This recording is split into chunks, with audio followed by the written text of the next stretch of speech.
ஒரு சப்ஸ்கிரிப்ஷன், 1000 கதைகள், உலகமே உள்ளங்கையில். ஒரு காலத்தில் குடும்பம் முழுவதும் ஒரே திரைக்கு முன்பாக அமர்ந்திருந்தது. இன்று ஒரே வீட்டில் 4 பேர், 4 திரைகள். ஓடிடி தளங்களில் நாம் என்ன பார்க்கிறோம்? அது நம்ம எங்கு கொண்டு செல்கிறது? ஓடிடி தளங்கள் சுதந்திரத்தின் அடையாளமா, அடிமைத்தனமா, பொழுதுபோக்கா அல்லது பாதிப்பா? அதற்கான பதிலை வலை உலகத்தில் அருள்வாக்கின் ஒளியில் தேடுவோமா? அருள்வாக்கு பகுதி, விடுதலை பயணம் 32.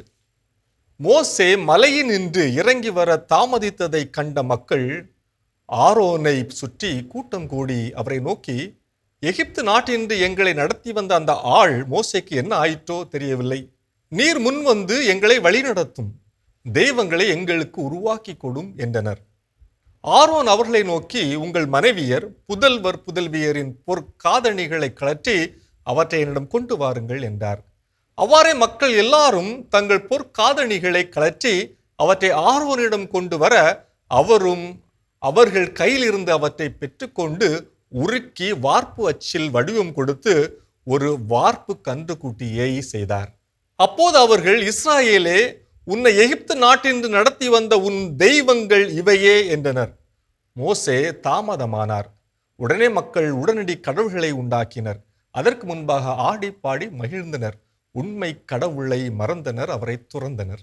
குடும்பத்தில் உடன் இருப்பவர்களை மறந்தனர். உடனடி கேளிக்கை, உடனடி இன்பம் என்று போகும் அவசர உலகத்தில் ஓடிடி தளங்கள் கேளிக்கை என்னும் வரத்தை தரும் போலி கடவுள்களே.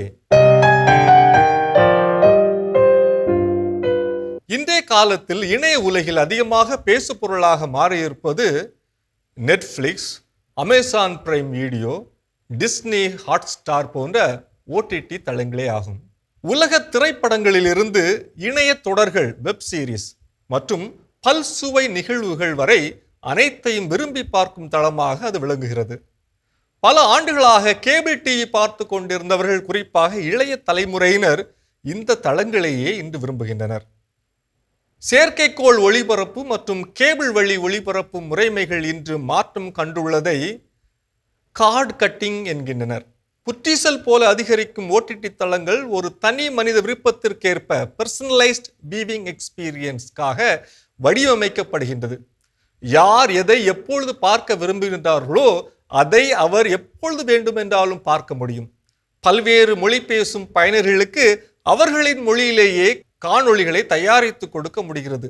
இதனால் பல்வேறு மக்களின் கலாச்சாரம், பழக்க வழக்கங்கள் நமக்கு அறிமுகமாகிறது. நமது பழக்க வழக்கங்கள் மற்றும் கலாச்சார செழுமைகள் உலகத்தின் பார்வைக்கு வைக்கப்படுகின்றது. ஓடிடி தளங்களை காலத்தின் கொடை என நம்பி அப்படியே ஏற்றுக்கொள்வதிலும் சிக்கல் இருக்கிறது. மொழி, கலாச்சாரம், பண்பாட்டு திணிப்பு, வேறு எதை பற்றும் யோசிக்க விடாமல் பல மணி நேரமாக தொடர்ந்து பார்க்க வைப்பது, தணிக்கையற்ற வெளியீடுகள், குழந்தைகள் மற்றும் பெண்களுக்கு எதிரான வன்முறை காட்சிகள் போன்ற கூறுகள் ஓடிடி தளங்களை ஆய்வு கண்ணோட்டத்தோடும் விமர்சன அணுகுமுறையோடும் பார்க்க வேண்டும் என்பதை வலியுறுத்துகிறது. ஒரு எபிசோட் முடிந்தவுடன் அடுத்த எபிசோட் தானாகவே தொடங்குவதுதான் பிஞ்ச் வாட்சிங்க்கு மிக முக்கிய காரணம். எனவே செயலியில் உள்ள ஆட்டோ பிளே நெக்ஸ்ட் எபிசோட் என்ற வசதியை முடக்குங்கள். ஒரு எபிசோட் முடிந்தவுடன் அடுத்ததை பார்க்கலாமா வேண்டாமா என்று யோசிக்க இது உங்களுக்கு சிறிது கால அவகாசம் கொடுக்கும். பலர் சாப்பிடும்போது ஏதாவது பார்த்தால்தான் சாப்பாடு இறங்கும் என்ற பழக்கத்தை கொண்டிருப்பார்கள். இது கவனக்குறைவாக அதிக நேரம் பார்க்க தூண்டும். சாப்பிடும்போது குடும்பத்தினருடன் பேசுவது அல்லது அமைதியாக சாப்பிடுவது நல்லது. ஓடிடி தளங்களுக்கு ஒதுக்கும் நேரத்தை வேறு ஆக்கப்பூர்வமான விஷயங்களுக்கு பயன்படுத்துங்கள்.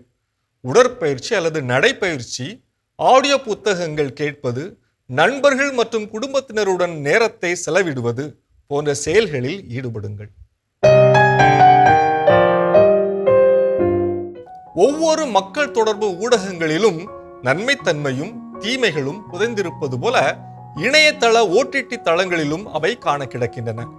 எதற்கும் பொறுமை இல்லாமல் ஆரோன் தங்கத்தால் கன்றுக்குட்டி ஒன்றை செய்து வழிபட்டது போல நாமும் ஓடிடி தளங்களுக்கு அடிபணிகின்றோம். ஓடிடி தளங்கள் அல்காரித கன்றுக்குட்டிகள் என்று சொல்லலாம்.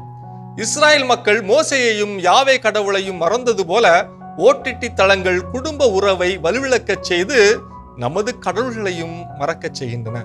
ஒவ்வொருவரையும் தனித்தீவாக அது மாற்றுகின்றது. இணைந்து வருதல், இணைந்து ஜெபித்தல், இணைந்து உணவு உண்ணல் என்ற பண்புகள் மறந்து போகின்றன. ஓடிடி தளங்களை அப்படியே ஏற்றுக்கொள்ளாமல் ஆய்வு கண்ணோட்டத்துடன் அணுகுவது நம் ஆரோக்கியத்திற்கு வழிவகுக்கும். இது வலை உலகம் 360 டிகிரி டிஜிட்டல் உலகிற்கான உங்கள் அகராதி.